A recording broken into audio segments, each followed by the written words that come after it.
तो हेलो नमस्ते अस्सलाम वालेकुम और सारे देवी देवताओं की जय। सेम टी शर्ट नहीं पहना है मैंने एक्चुअल में सेम दिन पे वीडियो बनाया, लेकिन मैंने सोचा कि मैं कल अपलोड करूँगा, तो ये मतलब आज आपको देखने मिल रहा है। ये मैंने यस्टरडे अपलोड कर दिया था। और यार सॉरी, ये 2-3 रिकॉर्डिंग के टाइम पे ना कुछ तो वजह से मैंने फ़ोन ऑफलाइन पे नहीं डाला था, तो कट हो गया। और कुछ मतलब अब मुझे एडिटिंग तो आती है नहीं, तो थोड़ा थोड़ा तोड़ जोड़ के आपको शायद देखना पड़ेगा, ऐसा है। फिर मैं देख रहा हूँ, अगर मेरे से हो गया तो मैं कर दूँगा, ठीक है। तो क्वेश्चन आंसर सेशन से ही शुरुआत करनी थी। और एक किसी ने क्वेश्चन पूछा था, और मैं बताता हूँ क्वेश्चन क्या है। वो बंदे तो शायद यहाँ के ही है। उन्होंने पूछा था, भैया एक पीर है, उनका नाम है सूफ़ी तारिक, पाकिस्तान के रहते हैं, प्लीज़ आप उनके बारे में ध्यान करके बताएं। और मतलब और भी उन्होंने नाम दिए। बहुत दुआएं लगेगी आपको, और आपको खुद को बताया। व्हाट्सएप नंबर करूँगा, मेरे नाम तस्लीम है, जो कुछ भी है उनको जानना था पीर के बारे में, मैं उनको जानता हूँ। और भैया के बाद में अगर कोई मुझे इतना स्पिरिचुअली इतना स्ट्रॉन्ग किसी को मैंने देखा हो ना, तो वो मैंने उनको देखा हो। ये पाकिस्तान के एक सूफ़ी है, उनका नाम है मियाँ हुजूर जी। तो उनका मतलब वो चैनल मियाँ हुजूर के नाम से वो जाने जाते हैं। उनके यूट्यूब चैनल का नाम है रूहानी जवाहिर। तो जिसको देखना है सबसे, लेकिन वो मुस्लिम सूफ़ी है, लेकिन उनकी स्टडी भी हिंदू गुरु के थ्रू ही हुई है शुरुआत में। तो मैंने भी उनके काफ़ी सारे वीडियो देखे, और मैंने जब उनको देखना शुरू किया था, तो इनके पीछे ना मुझे कोई सिद्धि नहीं दिखती, कोई खड़ा हुआ नहीं दिखता। बहुत बड़ी लाइट दिखती है, और लाइट के बहुत पीछे एक बहुत बड़ा पैलेस दिखाई देता है। ये मुझे आज तक किसी में नहीं दिखाई दिया। एक बहुत बड़ा पैलेस दिखता है, पैलेस का हर एक कमरा एक पैलेस की तरह है। अभी कोई बोलेगा ये कैसे, ध्यान वाले लोग को पता चल जाएगा। पैलेस का हर एक कमरा एक पैलेस की तरह है, और उसके हर एक कमरे में इंडिया, पाकिस्तान, सऊदी अरब के जितने बड़े बड़े सूफ़ी वली रह चुके हैं, वो सारे के सारे वो एक एक कमरे। अब इसका मतलब ये नहीं कि सारे वो कमरों में रहते, उनके तो लोग अलग हैं, लेकिन सब लोग वो अंश से जॉइंट है। तो उनके पीछे वो सारे के सारे दिखाई देते। और उनके जो गुरु है, दादा मियाँ, जो उनको बोलते थे, वो मियाँ हुजूर के दादा मियाँ, उनके पीछे राइट साइड में 3 लाइट वाले जो फरिश्ते टाइप होते ना, वो दिखाई देते। जिन नहीं, फरिश्ते टाइप। जिन की लाइट थोड़ी कम होती, फरिश्ता एकदम फोकस की तरह लाइट चमकती, ये उनके पीछे मुझे दिखाई देते। अब मैं इसमें मेरा एक्सपीरियंस क्या था मैं बताता हूँ। जैसे भैया का मैं फ़ैन हूँ, मैं भैया के लिए मतलब भैया ने बहुत कुछ किया है मेरे लिए, भैया का तो मैं इंटरनली फ़ैन हूँ। ये ऐसा था कि जिनके मैं वर्क देख के खुश हो गया था। जैसे मैं सदगुरु का काम देखता था, लेकिन बाद में अब दृष्टि खुली, तो फिर बहुत सारे गुरु हैं, मैं सबको गुरु मानता हूँ, कोई नेगेटिव बात नहीं लेना, ठीक है। सबके अच्छे अच्छे पॉइंट्स में देखता हूँ। ये गुरु एक ऐसे थे ना, जो मैं बहुत ज़्यादा अटैच हो गया उनका काम देख के, उनकी साधनाएं देख के। उन्होंने जो जो काम किए उसको लेके, हिंदू मुस्लिम दोनों में उन्होंने बहुत अच्छी एक्सप्लेनेशन दिए हुए। तो वो मैंने जब देखे ना, गुरु को तो मैं देख चुका था, लेकिन उनकी साधनाएं देख के मैं फ़ैन हो गया। अब हुआ ये कि उन्होंने पाकिस्तान का नंबर दिया, अगर कांटेक्ट करना है तो आप कर सकते हो। वो एक्चुअल में उनके जो ग्रुप्स वाले वो चला रहे, तो मैंने उनको मैसेज भेजा कि मैं इंडिया से हूँ, अब मैं पाकिस्तान तो आ नहीं सकता, लेकिन जैसा आप बोलते हो कि आशीर्वाद देना, मैंने बोला कि अगर हो सके तो उनको बोलना आशीर्वाद देने के लिए। और मैं ये काम ऑलरेडी कर रहा हूँ, और उसके रिगार्डिंग में अगर मेरे लिए कोई मतलब कमांड हो उनका, कि जैसे मैंने बताया कि मैं भूत प्रेत और नेगेटिविटी के इलाज के लिए लगाओ, मन्नू भैया करके धाम है, हम लोग यहाँ पे ये काम करते हैं, हमारी दृष्टि को लिए हम ये चीज़ें देख लेते, काम कर लेते। उसके अलावा अगर आपके लायक मेरे लिए कुछ होगा, तो आप वहाँ से मेरे को सेंड कर देना, या जो कुछ भी है। मेरे को कोई रिप्लाई नहीं आया। 2 दिन निकल गए, 2 दिन के बाद मैंने व्हाट्सएप पे क्वेश्चन मार्क का रिप्लाई डाल दिया। फिर 2 दिन और निकल गए, तो मैंने लिख के भेजा कि प्लीज़ अगर हो सके तो, अगर नहीं भी बोल सकते हो, नो का तो रिप्लाई कम से कम दे दो, क्योंकि आप लोग के यहाँ से कोई रिप्लाई नहीं आया। वो भी चला गया। 2 अलग नंबर पे मैंने भेजे थे, दोनों बराबर मैसेज भी फॉरवर्ड हो गए। तो कोई बात नहीं, ये समझने वाली बात है कि अभी उनको भी तो हज़ारों मैसेज आते होंगे, सबके तो जवाब दे नहीं सकते वो। लेकिन उन्हें वो ब्लू टिक हो गया था, मुझे इतना समझ में आ गया, खोल के मैसेज देखा हुआ, लेकिन उन्होंने इतना इंपॉर्टेंट नहीं समझा शायद। मैंने ठीक है, मैं थोड़ा मायूस हो गया। तो मतलब कोई बात नहीं। अभी ये मैं समझ सकता हूँ, बहुत सारे लोग मुझे भी कॉल करते, मैसेज डालते हैं, मैं सबको रिप्लाई नहीं करता। सेम चीज़ मेरे साथ हुई। मैं वहाँ पे खुद की प्रॉब्लम या खुद को चेक करने के लिए फ़ोन नहीं कर रहा था। आप लोगों में से जो लोग मुझे फ़ोन मैसेज डाल रहे हो कि मुझे चेक कर लो, मुझे चेक कर लो, मैं आपको रिप्लाई नहीं दे सकता। कोई स्पेसिफिक क्वेश्चन पूछेगा कि भाई मैं ये काम कर रहा हूँ, उसके लिए आपकी क्या गाइडेंस है, तो मैं बता दूंगा। अगर आप बोलोगे मैं क्या करूँ, तो उसका जवाब मेरे पास नहीं है। तो वैसे ही मैंने उनको मैसेज डाला, कोई रिप्लाई आया नहीं। 1 मिनट। तो उनका कोई रिप्लाई आया नहीं, तो मैंने बोला छोड़ो, कोई बात नहीं। मायूस तो था मैं, 3-4 दिन तक, 5 दिन तक मायूस था, लेकिन मैं डेली याद करता था और डेली दिन भर बैठ के उनके वीडियो देखता था, क्योंकि उन्होंने ना भूत प्रेत के इलाज को लेके, जादू के तोड़ को लेके बहुत सारे वीडियो बनाए। तो मैं उनको फॉलो करता था, ताकि मैं वो चीज़ सीख लूँ तो कल को मेरे वो काम आए। अब मतलब उनको मैसेज डाले हुए 10-12 दिन हो गए थे। मैं रोज़ मैसेज, रोज़ फ़ोन देखता था, तो कभी रिप्लाई नहीं आया। वीडियो रोज़ देखता था और मैं अपना काम करते गया उस पर। मैं काम छोड़ा, मैं रुका नहीं कि मुझे वहाँ से रिप्लाई नहीं आया। मुझे जो काम था, उन्होंने ऑलरेडी बहुत सारे वीडियो बना चुके, तो मैं उस पर से सीख रहा था। एक दिन मैं ध्यान में बैठा था और अचानक में मैंने देखा कि मेरे सामने से एक पर्दा जैसा हटा। मतलब अब मुझे तो आदत हो चुकी, तो मुझे तो मालूम है कोई ना कोई आ ही रहा है। मैंने देखा मियाँ हुजूर चलते हुए आ गए, और मेरी खुशी, मतलब आप किसी का इतना वेट कर रहे हो, आप इतने बड़े फ़ैन हो, और मतलब मैं पता नहीं कैसे एक्सप्रेस करूँ, लेकिन वो डिज़ायर के मतलब मेरी इतना, मतलब मेरी आँख से आंसू आना शुरू हो गए थे। तो मैं इतना खुश हो गया था कि उन लोगों को मैंने मैसेज डाला और मैं उनके पीछे फॉलोअप कर रहा हूँ। उनको मैंने बताया भी कि मैं मतलब बाय प्रोफेशन मेरा काम अलग है, मैं ये सिर्फ काम सेवा के लिए करता हूँ, लेकिन मेरे को कोई रिप्लाई नहीं आया। मेरा दिल भर गया और मेरी आंख से आंसू आने लग गए। और वो मियाँ हुज़ूर चलते हुए बोले अस्सलाम वालेकुम। मैं वालेकुम सलाम बोला और मैं मतलब काँपने लग गया, मेरी आंख से आंसू आने लग गए। मैं बोला मियाँ हुज़ूर आप ऐसे यहाँ पे? तो बोले हाँ हाँ, मुझे ऊपर से ऑर्डर आया कि बोले जाओ करीम खान से मिल के आओ। मेरी आंख से आंसू आना चालू हो, मैं काँप रहा हूँ अभी भी ना, मेरे को रुक जाओ 1 मिनट। हाँ, तो मैं थोड़ा तो मेरा एक्सपीरियंस, अब मैं बोल नहीं पा रहा हूँ, लेकिन अपन थोड़ा इमोशनल कंट्रोल करेंगे तो वीडियो में गड़बड़ हो जाएगी। अब वो आए और मेरी आंख से आंसू मेरी बॉडी शिवर, मतलब वाइब्रेशन आ रही है, और मैं इतना खुश हो गया कि मतलब मैं किसी का बहुत बड़ा, हालांकि मैं बहुत सालों से फ़ैन नहीं करता उनका, मैं 1-2 महीने से फॉलो कर रहा था, और वो सामने आ गए और उन्होंने बोला अरे मुझे ऊपर से ऑर्डर आया कि वो जाओ करीम खान से मिल के आओ।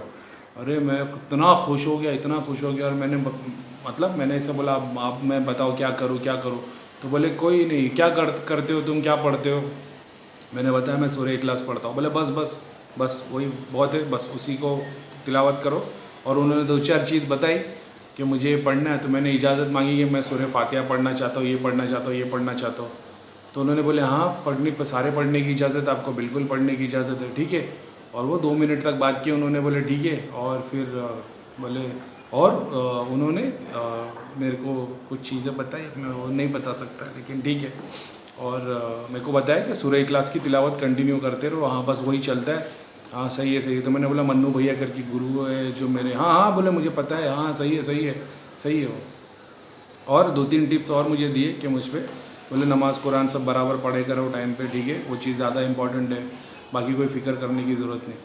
अब मैं खुश, एक्साइटेड, मैं बहुत ज़्यादा खुश हो गया। फिर बोले चलो मैं इजाज़त लेता हूँ। मैंने बोला जी शुक्रिया, और बोले कभी भी होगा तो बिल्कुल भी याद कर लेना, ठीक है। तो बोला अरे मैं क्या आपको याद करूँगा? बोले अरे नहीं हम आ जाएंगे। तो मैं मतलब ठीक है, अब ये मैं मुंह से बात नहीं कर रहा हूँ, ये मेरे दिल में थॉट चल रहे हैं और वो हो रहा है। वो चले गए, मेरी आँख से मैंने आंसू पोंछा, मैं एकदम खुश हो गया, मैं एक्सटेसी में था। 2-3 सिद्धियाँ मुझे देकर चले गए, और 2-3 मतलब पावर कुछ चीज़, किताब और ऐसी सेलेक्टेड चीज़ वो मुझे देकर चले गए। तो मियाँ हुजूर जो रूहानी जवाहिर करके यूट्यूब पे चैनल है, बहुत बड़े गुरु है, बहुत पावरफुल, और जो उनकी साधना उन्होंने बताई है, उन्होंने इस लेवल की साधना की, और वो जो डीप बातें हैं ना, मतलब अगर मैं ये डायरेक्ट वीडियो देख रहा होता ना तो मुझे शायद इतनी बातें समझ में नहीं आती, क्योंकि मैं स्पिरिचुअलिटी से कनेक्टेड हूँ और बहुत सारी चीज़ों की नॉलेज, मतलब मैं ध्यान करता हूँ, मुझे पता है। तो वो एक बात बताते, वो किस लेवल तक बताते, और बहुत अच्छी मतलब उनकी नॉलेज थी। तो और वो एक गुरु है जिनके पीछे मैं पूरा पैलेस देखता हूँ, और उस पैलेस के एक कमरे में पूरे वली पीर सबके सब वो पैलेस में रह रहे ऐसा। उनके ठिकाने कहीं और है, लेकिन एक अंश हमेशा पीछे रहता है। ऐसा जैसे मन्नू भैया एक है, लेकिन हज़ारों लोगों के पीछे खड़े हो जाते हैं, सपने में आ जाते हैं। मैं बुलाऊंगा तब भी मेरे पीछे खड़े हो जाएंगे। तो जिसकी सूक्ष्म दृष्टि वो देख लेगा कि इसके पीछे मन्नू भैया खड़े। कैसे? ये गुरु में कैपेबिलिटी होती है कि वो अंश होता है, वो आपके साथ में भेजा जा सकता है। तो ये मेरा एक्सपीरियंस है, और वो बहुत बड़े गुरु है। अगर आपको फॉलो करना है उनकी बहुत सारी बातें, आप फॉलो करो। मेरे तो ध्यान में दर्शन हो चुके हैं, तो फिर मेरी बात अलग है। बाकी आपको अगर उनसे इजाज़त लेनी है तो जैसा भी आप फॉलो कर सकते हो। फिर किसी ने मुझे ये पूछा कि वाहेगुरु के बारे में कुछ बताइए, गुरु नानक जी के बारे में बताइए। वाहेगुरु का मेरा एक्सपीरियंस ये था, एक दिन ऐसा हुआ कि अचानक मैं घर पे चाय पी रहा था, और मैंने टीवी देखते देखते आँख पर ऐसे ब्लिंक किया ना, तो मेरे को दिखा वाहेगुरु जी की छवि दिख गई। मैंने आँख बंद किया, मेरे सामने वाहेगुरु। मैंने फटाक से चाय रखा, मैं भाग के गया और कुर्सी पे आके बैठ गया, क्योंकि मुझे ये पता चल गया था कि भाई ये ध्यान, मतलब मेरे साथ ऐसा होने लग गया था। ऐसा नहीं कि मैं ध्यान में बैठूंगा तो दिखना, 24 घंटे कभी भी कुछ ना कुछ दिखना शुरू हो जाता था। तो मैं आँख बंद करता था, सीधा सीधा पिक्चर शुरू हो जाती थी। तो वाहेगुरु जी 2 घंटे तक मैं देखता रहा उनको, ठीक है, जिसमें से 1 घंटा मैं ऐसे ही आँख बंद करके बैठा हूँ, कुछ नहीं हो रहा है। दूर एक ऐसा गोल बना है, ये झाड़ है, झाड़ के नीचे वाहेगुरु बैठे और काफ़ी सारे स्टूडेंट बैठे, और लाइट, और झाड़ के पीछे से भी लाइट, वाहेगुरु गुरु नानक जी की बॉडी में से भी लाइट, और जितने लोग बैठे थे वो लोग भी ऐसा लग रहा था लाइट के बने हुए। ये देख रहा हूँ 1 घंटे तक, लेकिन कुछ स्टोरी आगे पीछे हुई नहीं। बाद में मैंने हेडसेट, मेरे को मतलब जॉय फील होने लग गया, मैंने हेडसेट लगा दिया। हेडसेट पे मैं मतलब वो बज रहा था, एक ओमकार सतनाम स्लो में जो बजता है ना, वो मैंने लगा के बैठ गया 1 घंटे तक। वो 1 घंटे का ये ऑडियो 2 घंटे हो गए। 2 घंटे के बाद मैं थक गया, क्योंकि एक ही पिक्चर चल रही, वाहेगुरु, और मतलब वहाँ से बैठे लाइट आ रही है, मैं भी बैठा हूँ, मैं भी ध्यान में कंटिन्यू लाइट आई जा रही है। अब मैं थक गया, मैं उठ गया। जितनी बार आँख बंद कर रहा हूँ वही दिख रहा है। 10-15 मिनट टाइम पास किया, मैंने सोचा बंद हो जाएगा, नहीं, वही दिख रहा है। मैं फिर से, मेरे को मजबूरी में जाके बैठना पड़ा। 5 घंटे तक यही चल रहा था, पेड़ है, वाहेगुरु बैठे और स्टूडेंट है, और मैं बैठा हूँ। फिर मैं बैठ ही गया, 5 घंटे तक मैं ये हुआ। फिर वाहेगुरु जी मतलब खड़े हुए, वहाँ से खड़े हुए, तो मैंने बोला अच्छा। तब मुझे समझ में आया कि एक सेशन चल रहा था, और मैं जाहिल लोग की तरह यहाँ वहाँ घूम रहा हूँ, क्योंकि मुझे लगा क्या मालूम क्या हो रहा है। वो कुछ बोल नहीं रहे थे, बस बैठे हुए थे, क्योंकि सब ध्यान में थे। फिर मैं गया और बस वही मैंने हाथ मिलाया, हाथ चूमे, और बस वही आशीर्वाद, ठीक है। और उसके बाद में 2 मिनट में सब कुछ समेट के पूरा मैं एकदम होश में आ गया। तो वाहेगुरु जी का एक एक्सपीरियंस था। उसके बाद में 2-3 सेम एक्सपीरियंस हुए, जिसमें से मैं वाहेगुरु को खड़ा देख रहा था, पूरी इमेज एकदम क्लियर, और हमेशा गोल्डन लाइट और गोल्डन डस्ट उनके चारों तरफ उड़ता रहता है, और लाइट में रहते। और मैं एक बार फ्लाइट में था, तभी भी मैं आते वक्त मतलब मेरे को वाहेगुरु, और मैंने वही लगा के बैठ गया, एक ओमकार सतनाम, तो वही कंटिन्यू चलता रहता। मैं 3-4 एक्सपीरियंस, लेकिन वाहेगुरु जी बस वही एक इमेज खड़ी, वो खड़े मेरे सामने, वही इमेज है। फिर किसी ने पूछा कि राधे किशन के बारे में, कृष्ण भगवान के बताओ। तो देखो, कृष्ण भगवान के मेरे बहुत सारे मतलब ये हुए मतलब सेशन, जहाँ पे ध्यान में कहीं वो दिखे, कहीं कोई रूप में दिखे, कहीं कोई रूप में दिखे। लेकिन जो लोक दर्शन की बात है ना, उसमें से एक तो इतना ऐसा था कि मैं तो उसको डिस्कस नहीं कर सकता, गोपियों वाला, तो आप समझ जाना हो किस लेवल का था। और वो टाइम पे मैंने जो कृष्ण भगवान को देखा हो, तो उनकी बात ही निराली है। ठीक है, वो भी एक होता है चैप्टर, इंसान का ज़िंदगी है, लेकिन वो बाप रे बाप, चलो उसको डिस्कस नहीं करते। लेकिन बाकी जो रूप मैंने देखा, उसमें से एक ऐसा था, भगवान के रूप की बात नहीं कर रहा हूँ, भगवान वाले रूप में तो मैंने कई टाइम देखा हो, लेकिन जब मैं लोक दर्शन की बात कर रहा हूँ, ध्यान में जब वो चल रहे, बात कर रहे, लोगों के साथ उठ रहे बैठ रहे, तो लगान पिक्चर में आमिर खान का जो गाना है, जिसमें धोती, काला जैकेट और वो सर पे कपड़ा बांधा है और सिर्फ मोर पंख है, वैसा मैंने कृष्ण भगवान को देखा हो। और वो स्लो मोशन में ना डांस कर रहे थे। वो अब मुझे स्लो मोशन में दिख रहा था, मैं ध्यान में था, एक्सटेसी में, वो फास्ट नहीं हो रहा था, वो स्लो हो रहा था। लेकिन मैंने ये चीज़ देखा कि जब वो सिर्फ नाचते हुए ऐसे करते थे ना, तो जिसकी तरफ ऐसे उंगली करते थे ना, वो लोगों को शक्तिपात हो जाता था, उनकी कुंडली नहीं जागृत होती थी, और वो झूमने लग जाते थे, नाचने लग जाते थे, हंसते हंसते रोने लग जाते थे। फिर वो ऐसे ऐसे करके जिसकी तरफ, यानी जिसकी तरफ वो उंगली करते थे, फिर किसी को टच कर देते थे। नाच रहे, स्लो मोशन में नाच रहे और स्लो मोशन में नाचते नाचते जैसे ही टच करते थे ना उस बंदे को मतलब सीधा शक्तिपात होना शुरू हो जाता था। फिर वो क्या बोलते, पत्थर उठा के जिसको मारते थे ना स्लो में, वो पत्थर उड़ के जाके जिस किसी लड़की को लगता था या मटके पे लगता था तो होता उनको शक्तिपात ही था। और वो सीधा मुझे दिखते थे चक्र टिंग टिंग टिंग टिंग टिंग करके अलाइन हो गए और उन लोग झूम रहे और सारे के सारे गोल गोल डांस कर रहे। और मतलब वो सेशन ऐसा था कि मुझे भी ऐसा लग रहा था कि मैं ध्यान, लेकिन मेरे को पता था कि मैं करूँगा तो मेरा ध्यान टूट जाएगा, लेकिन मैं बैठ के देख ही रहा हूँ और मेरी बॉडी में अंदर ऐसा लग रहा है मेरी आत्मा गोल गोल घूम रही है, डांस कर रही है। और ये कम से कम 2-2.5 घंटे तक चलता रहा और मतलब वो ख़त्म ही नहीं हो रहा, ख़त्म ही नहीं हो रहा। फिर बाद में स्लो यहाँ से वहाँ जा रहे, कभी बकरी या कुछ उठा ले रहे, फिर वो लकड़ी लेके एक दूसरे के पीछे भाग रहे, सब कुछ स्लो मोशन में है, कुछ भी फास्ट नहीं था, सब स्लो मोशन में दिख रहा है। कभी कहीं बैठे तो सनसेट हो रहा है, पहाड़ के एकदम टॉप पे बैठे सनसेट हो रहा है और बाजू में वो जो राधा या गोपी या जो भी जो लेडीज़ है वो बैठी है। और फिर कभी कोई लड़के के रूप में, यंग ही है, बहुत यंग में देखे मैंने। और एक तो वो नदी किनारे गोपियों वाला वो तो मैं नहीं बताऊँगा, लेकिन वो एक अलग था। और वो कुछ भाई वो तो अलग ही सीन था।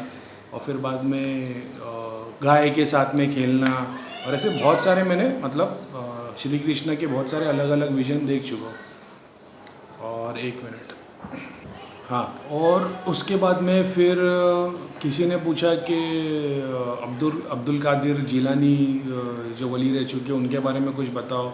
और यार ये सब मत पूछो, ये बताने वाली बात नहीं है कि मैं उनके बारे में बताऊं कि उनकी क्या शक्ति थी क्या नहीं शक्ति थी। किसी वली की कोई शक्ति नहीं थी।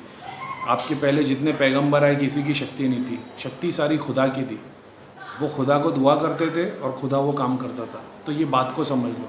तो ये इसको कंपेयर मत करो कि जीसस में कितनी शक्ति थी, कृष्णा में कितनी थी, अल्लाह में कितनी थी, ख्वाजा गरीब नवाज़ में कितनी है, और पैगंबर में कितनी है, वली में, बाबा फरीद में कितनी, साबिर बिया में कितनी है। किसी के पास कोई शक्ति नहीं। कभी किसी ने ये नहीं बोला कि हमारे पास शक्ति है। वो सारे के सारे लोग खुदा से दुआ करते थे। मैं यही तो बताता हूँ, आप ये क्यों नहीं समझते? तो किसी को किसी से कंपेयर मत करो। कोई किसी से कम ज़्यादा नहीं था। किसी ने अपनी सारी ज़िंदगी में कोई जाप या कर्म नहीं किए। एक किस्सा बताता हूँ आपको। ये प्रॉफिट मोहम्मद की टाइम की स्टोरी है।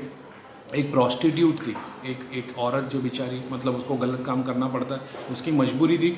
उसको लोग गालियाँ देते थे, उसकी तरफ थूकते थे। एक दिन उसने देखी कुएं के बाहर मतलब प्यासा कुत्ता खड़ा है। उसने पानी निकाली, अपने जूते से कुत्ते को पानी पिलाई थी। इस कर्म की वजह से अल्लाह ने उसको जन्नत के लिए मतलब टाइटल दे दिया कि इसको जन्नत ही मिलेगी, इतने छोटे से कर्म के लिए। तो बड़े बड़े गुरु बहुत सारे रह चुके जिन्होंने बहुत सारे उल्टी सीधे काम किए, तो वो जाने दो। लेकिन पावर के बारे में ऐसा मत पूछो किसकी कितनी पावर है। वो सब लोगों का एक ही काम था, लोगों को खुदा से जोड़ना। और उन लोगों ने अपने लिए जो जो बेटर रहा उस टाइम पे जो करिश्मे दिखाए, और सबकी पावर अलग अलग थी। तो वो मैं नहीं बोल सकता। हाँ, जितनों के मेरे को एक्सपीरियंस हुए, बहुत शुरुआत में साबिर बिया के जितने दूत थे, बाबा फरीद के दर्शन शुरुआत में मेरे को जो धाम देखता था तभी हो गए थे उन लोगों के दर्शन। गणेश जी सबसे ज़्यादा, हनुमान जी सबसे ज़्यादा, माता सबसे ज़्यादा, इतनी सारे देवियों, हनुमान जी के इतने रूप को देखा हो, गणेश जी के इतने सारे रूप को देखा हो, बहुत सारे देवी देवताओं के देखा हो। तो और जो फ़ोटो में दिखते हैं उससे तो काफ़ी अलग दिखते हैं, बहुत खूबसूरत। स्किन अलग दिखती है, बॉडी पे रिंकल्स नहीं होते, बाल नहीं होते, बहुत अलग ही दिखते हैं, खूबसूरत होती है। और एक लोक ऐसा चला गया था मैं, जहाँ पे वो लोगों की सारे लोगों की बॉडी ना फूल की पंखड़ियों जैसी थी, इतनी सॉफ्ट। मतलब ऐसा लगे अगर तुम हाथ लगा दो ना तो उस पर रैश आ जाएगा, इतनी सॉफ्ट बॉडी थी उनकी। ऐसा वो जब एक दूसरे से मिलते थे ऐसा लगता था जैसे गुलदस्ता किसी ने दबा दिया। तो थोड़ा सा मतलब मैंने एक्सपीरियंस वैसे बहुत सारे किए, तो कभी कुछ होगा तो कभी कुछ बताऊंगा। ऐसे बहुत सारे खूबसूरत चीज़ें। तो ये चीज़ है कि गुरुओं के नाम प्लीज़ मुझे मत भेजो कि इसको चेक कर लो उसको चेक कर लो। सबकी अपनी अपनी शक्ति है। ऐसा नहीं कि मेरे बोलने से कुछ होगा, सबके अपने अपने चीज़ें। कोई बगैर शक्ति के भी बहुत सारे अच्छे कर्म कर लेता है और कोई बहुत सारी शक्ति लेके भी कुछ नहीं कर पाता है। तो इस बात को ध्यान में रखो, ठीक है। चलो अभी बात करते करते एक और बात याद आ गई, धाम का किस्सा है ये। और मेरे ख्याल से ना मुझे 100% याद नहीं है, लेकिन शायद तक ये जब साबिर बिया की बर्थडे थी ना तब का टाइम की बात है। और बहुत सारे लोगों को ये बात नहीं मालूम है। बहुत सारे ऐसे इवेंट पे ना जो धाम होता है ना उसमें बहुत बड़े बड़े देवी देवता आते हैं और एक पूरा का पूरा प्रोग्राम चलता है। जब नीचे हम लोग गा रहे और नाच रहे होते हैं ना, ऊपर देवी देवता गा रहे नाच रहे होते हैं। और बड़े बड़े भगवान देवी देवता ना बैठ के देख रहे होते, और जो कारिका और उर्वशी टाइप है ये लोग डांस कर रहे होते। साबिर पिया के बर्थडे के टाइम पे एक बहुत बड़ी पगड़ी थी, अपने धाम जितनी बड़ी, जो गोल गोल गोल गोल घूम रही थी। फिर महाकाली का जब ये आरती चालू हुई तो सीधा धाम की महाकाली आके खड़ी हो गई, और महाकाली की सौम्य रूप, हाँ वो रुद्र अवतार नहीं, सौम्य रूप, साड़ी में नॉर्मल, वो आके खड़े हो गए। तो ये एक ऐसा सेशन था। तो मैं ना जैसे दरगाहों में नहीं मानता था, मतलब मेरी फैमिली पहले डैडी इन लोग जाते थे, मैं नहीं जाता था। मैंने जब से जाकिर नाइक को फॉलो करना चालू किया तब नहीं जाता था। फिर उसके बाद मैं कव्वाली भी नहीं सुनता था, सॉन्ग्स नहीं सुनता था मैं, तो मैं वैसा हो चुका था, पत्थर बनते जा रहा था मैं आहिस्ते आहिस्ते। तो एक दिन की बात है, साबिर पिया के इधर हम लोग बैठे, मैं कुछ लोगों को झाड़ा लगा रहा हूँ, कुछ ज्ञान की बात कर रहा हूँ, मेरे बाजू में गौतम बैठा है, अमनदीप है, हम लोग बैठे, और मैंने साबिर पिया की चौकी के पास कुछ लोग बैठे हुए थे, 5-6 जन, उन्होंने मोबाइल पे कव्वाली लगा के रखी थी। तो मैं बैठा हूँ इन लोगों से बात कर रहा हूँ, बात करते करते मैंने ध्यान दिया वहाँ पे, तो मैंने देखा कि जहाँ पे वो लोग बैठे हैं वहाँ से एक एस्केलेटर जा रहा है, सीढ़ी नहीं है, एस्केलेटर जो ऑटोमेटिकली चलता है ना, जिस पे आप खड़े हो जाते हो वो ऑटोमेटिक चलता है, वो चल रहा है, मतलब ऑटोमेटिक वाला चल रहा है, ऐसा नहीं कोई सीढ़ी से जाएगा, ऑटोमेटिक वाला चले जा रहा है। तो मैं देख रहा हूँ ये क्या है, तो मुझे गौतम ने बोला भैया आपको दिख रहा है वहाँ पे क्या हो रहा है? अरे मैंने बोला यार तेरे को दिख रही है सीढ़ी? बोले हाँ। मैंने चल ध्यान लगाते क्या हो रहा है देखते। हम लोग ने सबको बोले शांत हो जाओ शांत हो जाओ। हम लोग चुप बैठे। हम लोग जैसे ही देखिए, जैसे एस्केलेटर के ऊपर गए ना, अपने इंडिया पाकिस्तान सऊदी अरब के जितने पीर और वली होंगे ना, सारे के सारे एक महल के, मतलब एक महल है, महल का एक लिविंग, मतलब जहाँ पे वो राजा बैठता होगा, पूरा का पूरा एक सर्कल रूम है, और हर एक कॉर्नर पे कुर्सियाँ लगाई गई है ऐसी, बीच में से खाली है, राउंड में सबकी कुर्सियाँ लगाई गई है, एक तक इधर है, और सारे पीर और वली और सब लोग बैठे हैं, दूल्हे और मतलब ड्रेसिंग में पगड़ी वगड़ी लगा के। ने साबिर पिया का बर्थडे है, साबिर पिया मेन मतलब पर्सनालिटी है जो सेंटर मतलब मेन चेयर पे बैठेंगे, और वो सारी कुर्सियों में सारे पीर, मतलब वो दुनिया में कहाँ पे भी हो, चाहे वो बाहर ब्रह्मांड में हो, वो सारे के सारे उस दिन वहाँ पे आए थे बर्थडे सेलिब्रेट करने, और उन सारों में मन्नू भैया बैठे हुए थे पगड़ी लगा के, उन लोग से बात करते हुए। अब गौतम और मैंने दोनों देखे, अरे बोला भैया बैठे, बोले हाँ भैया बैठे मस्ती मजाक कर रहे हो। भैया बोले तुम लोग क्या करो, चलो नीचे जाओ। बोला अरे हम लोग को देखते थे तो, अरे बोले नहीं चलो चलो चलो नीचे जाओ। ये भैया की स्टाइल है ना। तो हम लोग हंस रहे, तो गौतम बोला क्या करे, भैया मना कर रहे हैं। मैंने तो सही, भैया रियल में थोड़ी है, ध्यान में है, मानेंगे थोड़ी आके। बोले नहीं। तो गौतम उतर गया। गौतम उतरा, मैंने थोड़ी देर तक देखा तो बस पार्टी आ रही है, रूह अफ़ज़ा के बहुत सारे ग्लास है, वो प्लेट में लेके आ रहे ऐसा। फिर बाद में भैया ने बोला करीम खान, तो बोला ठीक है भैया मैं जा रहा हूँ, और हम लोग नीचे उतर गए। अब कोई बोलेगा क्या है, और हम लोग 3 जन बैठ के देख रहे, मैं गौतम और एक तीसरा आदमी, हम लोग 3 जन बैठ के देख रहे कि ये मतलब ये सेशन चालू है साबिर पिया के बर्थडे के मतलब। फिर गाने और बजाने वाले आए और सेशन चालू हुआ, और पार्टी जो चालू हुई वो अलग। तो ये थोड़े से एक्सपीरियंस है, मैंने सोचा शेयर कर दूँ, लोगों ने क्वेश्चन किए थे उसके रिगार्डिंग। ऐसे बहुत भी एक्सपीरियंस है मेरे पास आएंगे, और किसी को और नेगेटिविटी को रिलेटेड मैंने पहले भी बता दिया हो। मेरे को प्लीज़ मैसेज मत करो भाई, मेरे को कॉल मत करो, भैया का नंबर है, भैया के नंबर पे कांटेक्ट कर लो, ठीक है। तो क्वेश्चन आंसर सेशन शुरू करते हैं। Thank you.